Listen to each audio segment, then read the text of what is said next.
కర్నూలు జిల్లా హోళగుంద రెవెన్యూ కార్యాలయంలో అక్రమాలు తారాస్థాయికి చేరుకున్నాయని, డబ్బులు తీసుకుని ఒకసారి రైతుల భూములను అధికారుల ఇష్టానుసారంగా మార్చేస్తున్నారని ఆరోపిస్తూ బాధితులు మండల రెవెన్యూ కార్యాలయం ముందు బైఠాయించారు.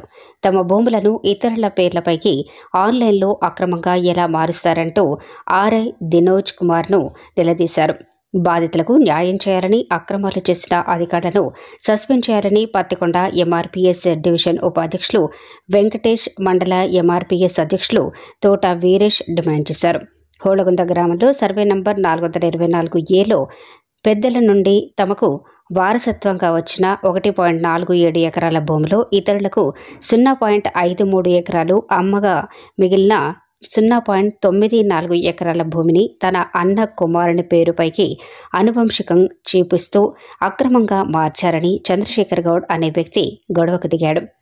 తనకు భార్య పిల్లలు ఉన్నారని, వారసత్వం అనువంశికం వస్తే వారికి రావాలని, తన అన్న కుమారునికి ఏ విధంగా వస్తుందని ప్రశ్నిస్తూ తన అన్న కుమారుని పేరుపైకి ఆన్లైన్ అడంగల్ 1B మార్చడానికి సంబంధిత అధికారులు చేసిన విచారణ వివరాలు తెలపాలని డిమాండ్ చేశారు.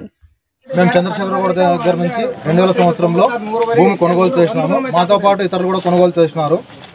దాన్ని ఆయన మాకు రిజిస్టర్ చేయలేదు, అడిగితే చేసిస్తానని చెప్పుకుంటూ వచ్చినాడు. మేము కూడా అదేవిధంగా సర్లే అనుకూలంగా ఉన్నామని చెప్పి చేపించుకుంటూ వస్తామని చెప్పి చూసుకుంటున్నాము. అయితే ఇప్పుడు రిజిస్టర్ చేయించుకోవడానికి పోతే ఆన్లైన్లో ఆయన పేరు లేదు. ఆయన పేరు లేదు, ఎందుకు లేదని చెప్పేసి కనుక్కుంటే ఆన్లైన్లో వేరే వాళ్ళ పేర్లు ఉన్నాయి. వాళ్ళ పేర్లు ఉన్నాయని చెప్పేసి ఆయన నువ్వు అగ్రిమెంట్ రాసి ఇచ్చినావా, నువ్వేమైనా చేయించినావని అడిగితే నేను చేయలేదు అని చెప్పేసి చెప్పినాడు. ఆ విషయమే అర్జీ ఇవ్వడానికి తహసీల్దార్ ఆఫీస్కి వచ్చినాము. తహసీల్దార్ ఆఫీస్లో అర్జీ ఇస్తే రెవెన్యూ కోర్టుకు ఆర్ఆర్ కేసు కింద నడుపుతున్నారు ప్రస్తుతానికి. అయితే ఇక్కడ కొన్ని డౌట్లు ఉన్నాయి. 2022లో అనువంశికం చేసినారు. 2022లో అనువంశికం చేసినారు అంటే ఇంతకుముందు సాదా బయలునామా ఏదైతే ఉందో సాదా బయలునామా ఆన్లైన్ చేయడానికి, వాళ్లకు ఇబ్బంది లేకుండా చేయడానికి ప్రభుత్వం సాదా బయలునామాలు చేయడానికి అవకాశం కల్పించింది. అయితే 2022లో సాదా బయలునామాలు ఆపేసి కేవలము రిజిస్టర్ డాక్యుమెంట్ ఉంటే, లేదు అంటే వాళ్ళ పెద్దలు చనిపోయి ఉంటే death certificate, family member certificate పెట్టేసి వాళ్లకు చేసుకోవడానికి అవకాశం కల్పించినారు. సో ఇప్పుడు అనువంశికం అన్నప్పుడు ఈయన బతికే ఉన్నాడు. ఈయన ఆస్తి మాన్యువల్ అడంగంలో, పాత పెద్దల కాలం సంబంధించిన అడంగంలో ఈయన పేరు మీదనే ఉంది, వీళ్ళ అన్నదమ్ముల పేర్ల మీద ఉంది. సో ఈయనకు సంబంధం లేకుండా ఈయన ఆన్లైన్ల నుంచి తీసేస్తూ వేరే వాళ్ళకి ఎట్లా చేసినారనేది అర్థం. ప్రస్తుతానికి సమాధానం లేని ప్రశ్న, వాళ్ళ దగ్గర నుంచి కూడా సమాధానం లేదు దీనికి. యాక్చువల్గా దీన్ని చేయాలంటే కంపల్సరీగా వీఆర్ఓ ఎంక్వైరీ చేయాలా, వీఆర్ఓ ఎంక్వైరీ చేసి రిపోర్ట్ రాయాలా, ఆర్ఐ రిపోర్ట్ రాయాలా, తహసీల్దార్ సర్టిఫై చేయాలా, ఇవన్నీ చేస్తేనే కంపల్సరీ చేయాల్సిన పరిస్థితి ఉంటుంది. మరి ఎవరు ఎంక్వైరీ చేసినారు, ఎవరు రిపోర్ట్ రాసినారు, ఎవరు సర్టిఫై చేసినారు అనేది సమాధానం లేని ప్రశ్న. వాళ్ళ దగ్గర నుంచి సమాధానం లేదు. ఇంకొకటి, ఆ ప్రదేశంలో ఇల్లు కట్టుకొని ఉంటున్నాం. దగ్గర 20 సంవత్సరాల నుంచి ఇండ్లు ఉన్నాయి. ఆ ఇండ్లు కనీసం ఇండ్లు ఉన్నాయన్న ఆలోచన లేకుండా, ఒకవేళ రిజిస్టర్కి పోయినా లేదు అనువంశికం నమోదు చేసినా ఆ ప్లేస్ యొక్క స్కెచ్ అయితే నమోదు చేయాల్సిన పరిస్థితి ఉంటుంది.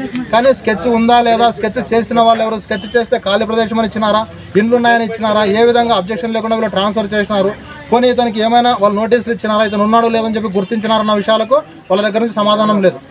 రెండవది, కొనుగోలు అని చెప్పేసి ఒక ఆప్షన్ ఉంది. ఎప్పుడు 2020లో. మరి ఈ 2020లో కొనుగోలు అని చెప్పేసి ఉంది. ఈసీ తీస్తే ఈసీలో ఈ కొనుగోలుకు సంబంధించిన వివరాలు ఎక్కడ నమోదు కాలేదు. మరి కొనుగోలు నమోదు కానప్పుడు రెవెన్యూ వాళ్ళు కొనుగోలు అని చెప్పేసి ఏ విధంగా ఎంట్రీ చేసినారని అడిగితే దానికి సమాధానం లేదు. సో కొనుగోలు ఎంట్రీ చేయాలంటే కంపల్సరీగా సేల్ డీడ్ డాక్యుమెంట్ అనేది, రిజిస్టర్ డాక్యుమెంట్ అనేది ఉండాల్సిన అవసరం ఉంది. సో అటువంటి డాక్యుమెంట్ కూడా ఎక్కడా లేదు. కాబట్టి ఈ విషయంలో అధికారుల నుంచి స్పందన కొరవడింది ఒకటి. రెండోది, మేమేం అడుగుతున్నాము అంటే ఇప్పుడు వీళ్ళైతే థర్డ్ పార్టీకి చేయాలనేది లేదు, కోర్టుకు పోవాలని, ఇంజక్షన్ తీసుకురావాలని, అక్కడ ఇల్లు కట్టుకున్న వాళ్ళను లేదు స్థలాలు ఉన్న వాళ్ళని ఇబ్బంది పెట్టాలని ప్రయత్నం చేస్తున్నాం. సో ఆ విధంగా జరిగితే మేము బాధితులమవుతాం. స్థలం కొన్న వాళ్ళు, స్థలం అమ్మిన వాళ్ళు, స్థలం చేసుకున్న వాళ్ళు బాగానే ఉంటారు. మేము తీసుకున్న వాళ్ళం మేము బాధితులమవుతాం. మేము ఇబ్బంది పడాల్సిన పరిస్థితి ఉంది. న్యాయం చేయండి అంటే న్యాయం చేయడానికి టైం పడుతుంది. సో అందులోపల వాళ్ళు ఏదైనా చేస్తే దానిపైన సో మేము కోర్టుకు తిరగాల్సిన అవసరం ఉంటుంది. కాబట్టి మేము అధికారులని విజ్ఞప్తి చేసేది ఏమంటే, ఇది వివాదంలో ఉంది కాబట్టి దీనిపై వెంటనే డిజిటల్ లాక్ పెట్టేసి దీనిపైన ఎటువంటి లావాదేవీలు జరగకుండా, ఆన్లైన్ రిజిస్ట్రేషన్లు కానీ ఇతర మార్పులు చేర్పులు కానీ జరగకుండా జిల్లా కలెక్టర్ స్పందించి వెంటనే డిజిటల్ లాక్ పెట్టాలని చెప్పేసి మేము అధికారులను విజ్ఞప్తి చేస్తున్నాం. ఈ సందర్భంగా మీరు ఖాళీ జాగా అప్పుడు 20 ఏళ్ళ కింద రాపించుకున్నారు కదా, ఏమైనా పంచాయతీకి ఏమైనా గుత్త కట్టినారా? గుత్త కడుతున్నాం. మాకు ఇండ్లు ఉన్నాయి. 20 సంవత్సరాల నుంచి గుత్తలు కూడా కడుతున్నాం. గుత్త అయితే కడుతున్నాం. 20 సంవత్సరాల నుంచి గుత్త కడుతున్నాం. ఓకే. నమస్కారం. నేను వల్గొంద మండలంలో వల్గొంద ప్రాపర్. నేను నా వంశికంగా మా అన్నదమ్ములకు 4 ఎకరాల 87 సెంట్లో మేము 4 భాగం చేసుకున్నాము. నాకు నా భాగానికి వచ్చింది 1.47. దాంట్లో ఇద్దరికి రిజిస్ట్రేషన్ చేయించినాను. 2001లో ఒకటి 20 సెంట్లు, ఒకటి 53 సెంట్లు. ఇవి కాగా ఇంకా 94 సెంట్లు నాది మిగిలింది. వీళ్ళకందరికీ నేను అప్పట్లో అగ్రిమెంట్ రాసి ఇచ్చినాను. వాళ్ళకి సైట్లని ఆయన రాసిచ్చినా కానీ ఇల్లు కట్టుకున్నా కానీ వాళ్ళు ఎన్క్వైరీ చేయకుండానే అక్కడ 94 సెంట్లకు 94 సెంట్లు ఎక్కించినారు. ఏమని అడిగితే నీది ఏముంది డాక్యుమెంట్ అంటున్నారు నన్ను. నేను 2000 నుంచి 2022 వరకు నాదే ఉంది. ఇప్పుడు 2022లో చేంజ్ చేసి ఈయన నీ దగ్గర ఏముందయ్యా, అనువంశకం వాళ్ళది అంటున్నారు. ఇది నాది, నేనేమి సైన్ చేయలేదు. వాళ్ళకి వీళ్ళకి చేసినాను, వీళ్ళకి ఇస్తానని నేను ఇప్పుడు కూడా హానిస్తున్నాను. ఇప్పుడు అవతల ఎవరు చేయించుకున్నారు? మా అన్న కొడుకు చేయించుకున్నాడు సార్. నీ కొడుకున్నాడా? నా కొడుకున్నాడు, నా భార్య ఉంది, అన్నలు ఉన్నారు. అనువంశికమని ఎట్లా చేస్తారు వీళ్ళు? మీ అన్న కొడుకు చేసిన? మా అన్న కొడుకు ఎట్లా వస్తుంది అనువంశికము? మీరేమైనా అగ్రిమెంట్ రాయించినారా వాళ్ళకి? ఏమేమి నేను అగ్రిమెంట్ రాసి లేదు. అది చూపిమంటున్నాం కదా, 1 నెల తిరగబట్టి దీనికి ఏది స్పందన చేయడం లేదు. వాళ్ళ దగ్గర నేను అన్ని డాక్యుమెంట్స్ ఇచ్చినా నీది ఇంతే కదా అంటున్నాడు. మీరు ఎంఆర్ఓ కోర్టులో అర్జీ ఇచ్చినారా? ఇచ్చినా కానీ మేము 16 రమ్మంటే నేను 2000 నేను నా పొట్ట కోసం నేను కర్ణాటకలో చేరుకున్నాను. ఎన్నిసార్లు ఇచ్చినారు నోటీసు? ఒక్కసారి ఇచ్చినారు. ఒక్కసారి ఇచ్చి నేను వచ్చినా కానీ వాళ్ళ దగ్గర ఏం డాక్యుమెంట్ తీసుకోవడం లేదు, ఏం లేదు. వాళ్ళకే వాడు థర్డ్ పార్టీకి అమ్ముతానంటున్నారు. అమ్మితే వీళ్ళ బాధితుల పరిస్థితి ఎట్లా? ఎంతమందికి అగ్రిమెంట్ రాయించినారు? మేము 6-7 మందికి రాసి ఇచ్చినాము. ఎన్నో సంవత్సరంలో? 2000 నుంచి రాసి ఇచ్చినాను. 2000 నుంచి రాయించిన.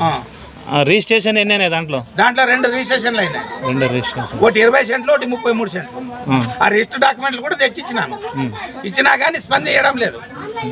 సొంతం నీ పేరు మీద ఎంత ఉంది? అది మొత్తం విస్తీర్ణం 1.47 నాది, 53 సెంట్లు రిజిస్టర్ అయింది. ఇంకా 94 సెంట్లు నా పేరట్ ఉంది. ఆన్లైన్లో ఉండగానే 2020లో ఏదో ఇది అనువంశికమని చేసి 2022లో వేరే వాళ్ళ పేరు ఎక్కించినారు.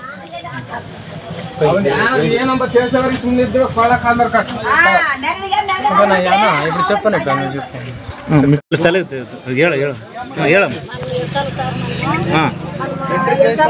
తుర్కల్కి మనం 8 ఎకరాలు 40 సెంట్స్ ఉండింది. తుర్కల్కి చేశారు సార్. ఎవరు చేసినారమ్మా? ఆర్ఐ చేశారు. మనం ఎట్లా ఇక్కడ పోదు సార్? మనము ఎన్ని ఎకరాలమ్మా? 8 ఎకరాలు 40 సెంట్స్ సార్. అవతల ఎవరికి చేసినారమ్మా? సాయిబల్కి. ఎన్ని రోజులమ్మా చేసి? ఆన్లైన్లో ఎక్కించి ఎన్ని రోజులు అయింది? ఇప్పుడు ఈ సంవత్సరంలోనే చేశారు సార్. వచ్చి మీరు అధికారికి అర్జీ ఇచ్చినారా? ఇచ్చాను సార్. ఓ సంవత్సరం మన సంవత్సరం ఇచ్చాను సార్. మనం తిట్టడం ఏం మాట్లాడలేదు. మళ్ళీ సార్ ఏమన్నాడమ్మా? అసలు సేవలు చేసుకోలేదు సార్. వాళ్ళది లేదు, మీది లేదు, మాది వాళ్ళది లేదు. గుర్తు చేసినాక వచ్చినాడు సార్ ఊర్లోకి. చూపిస్తే కానీ చేసలేదు సార్. ఇది మీద కాదు, అది ఇదని మాట్లాడుతున్నాడు. మళ్ళీ ఏమంటున్నాడో వాళ్ళు డబ్బులు ఇచ్చిన దానికే, వాళ్ళు డబ్బులు ఇచ్చిన దానికే వాళ్ళు చేపించాడు. మాత్రం డబ్బులు సంవత్సరము ఆన్లైన్ లో వాళ్ళది లేదు, మాది లేదు అని చెప్పినాడు సార్. ఈ రోజు వచ్చింది మళ్ళీ ఆన్లైన్ లోకి. మాకు బిల్లులు అందరూ దండుకుంటారు సార్. మాకేం పూలు పోతే అన్నము లేకుంటే లేదు. మాకు డబ్బులు అడిగారు సార్. మాకు డబ్బులు ఇయ్యట్లేదు. మొత్తం ఎవరు అడిగినారమ్మా? ఆర్ఐ సార్ ఎంత అడిగినాడమ్మా? దండిగా అడిగారు. 2 లక్షలు అడిగారు సార్. మొత్తం అంటే మీకు మార్చేకి 2 లక్షలు అడిగినారా? అడిగారు సార్. మొత్తం లేదు సార్. దానికే వాళ్ళు ఇచ్చారు. మీరేమన్నారక్క? అంటే సార్ 2 లక్షలు అడిగినారు కదా, మీరేమన్నారు?